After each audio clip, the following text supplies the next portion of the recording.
Mas mahal ba ng tatay mo kaysa sa'yo yung kapatid mo na manok? Ikaldereta mo.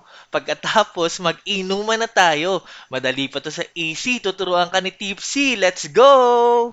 Yo, welcome to Pimp Your Food. Biro lang yung intro natin, no? Kasi itong manok na gamit ko, yan, talunan na manok panabong, no? Ayan, wag nyo lulutuin yung manok ng tatay nyo. Eto, bigay lang sa akin to. Yan, shoutouts kay Kuya Rico. Ayan, nag-champion sila.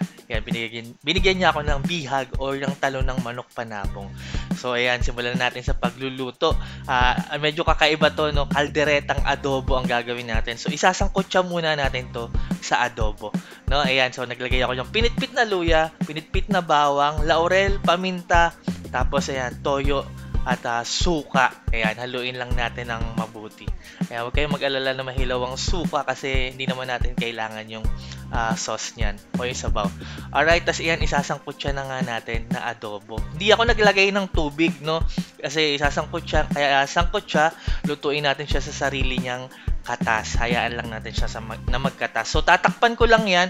Tapos, sa malakas na apoy, hihintayin kumulo. Oras na kumulo, hihinaan ko na yung apoy. Tapos, walang bukasan ng takip sa loob ng 1 oras, no, sa mahinang apoy. Ganun lang, sangkotsa lang natin sa sarili niyang katas. Yan. Mas malambot ang kakalabasan yan kapag hindi tayo naglagay ng tubig. Alright, ayan. Tapos pagkatapos ng 1 oras, ayan, makita nyo na atay, nasangkot siya na sa adobo. Yung sabaw niyan, sinabi ko nga kanina, itapon na natin. Ayan, tapos simulan na natin sa pagkakaldereta. So, magigisa tayo dyan ng bawang, sibuyas. Optional kung gusto nyo maanghang, maglagay tayo ng sili. Alright, tapos lalagay tayo dyan ng tomato paste. Sama na rin natin sa ating paggigisa. Tuloy lang natin sa pagluto niyan hanggang sa medyo maging dark yung kulay ng ating tomato paste. Pagkatapos, pwede na natin ibalik yung ating manok na nasangkot siya. Mapapansin nyo, no, 1 oras natin sinangkot siya kasi matigas tong karne nitong manok panabong. Mapapansin nyo kanina sa intro, di ba, dark meat siya compared sa 45 days na white meat. Yan. So, naglagay din ako ng konting patis panimpla, no?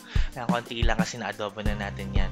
Masarap kasi panimpla yung patis sa kaldereta. Then, maglalagay na ako ng tubig. Malambot na yan, no? Pero, syempre, para lumasa talaga yung mga pinaglalagay nating sangkap, pakuluan pa natin yan ng 10 hanggang 15 minuto na may takip. Di ba? Para lumasa talaga. So, habang hinihintay natin yan, pasalamat muna ako sa sponsor nitong video.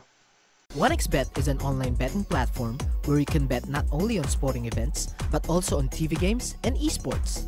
OneXBet also offers slot games produced by more than 25 providers, such as live casino games. Try your luck today by signing up. Link is in the description.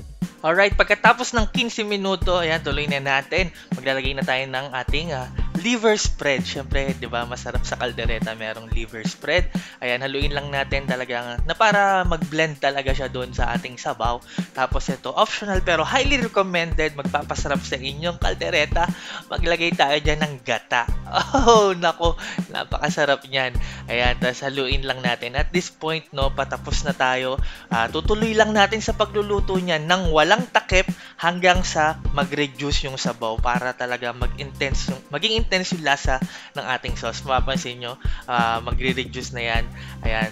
And now, look at that. O, diba? Ayan ang ating kalderetang adobo o kalderobo. Diba? Kung nag-isip kayo ng bagong luto sa inyong talunan na manok para wag naman laging adobo, 'di ba? Ayan, subukan nyo to. Kalderetang adobo. Yan, na may gata. Nako, ang sarap niyan, sasapa lang. Pwede nyo iulam, no? Pero, syempre, masarap yan. Isa sa mga gusto kong pulutan ang talunan na manok o bihag. Ayan, 'di ba? Ayos na ayos. Inuulit ko, wag niyo lutuin yung manok panabong ng inyong tatay, no. Ayan, para sa marami pang recipes, wag niyo kalimutan mag-subscribe sa aking YouTube channel, Tipsy Goes Random. Follow niyo ako sa Facebook at Pimp Your Food. Follow niyo ako sa TikTok at Kev_Andrade. Maraming salamat sa palagi niyong panonood, pagtangkilik, pagsuporta, pagsubaybay. Ako po si Tipsy D. God bless sa inyo lahat. Peace!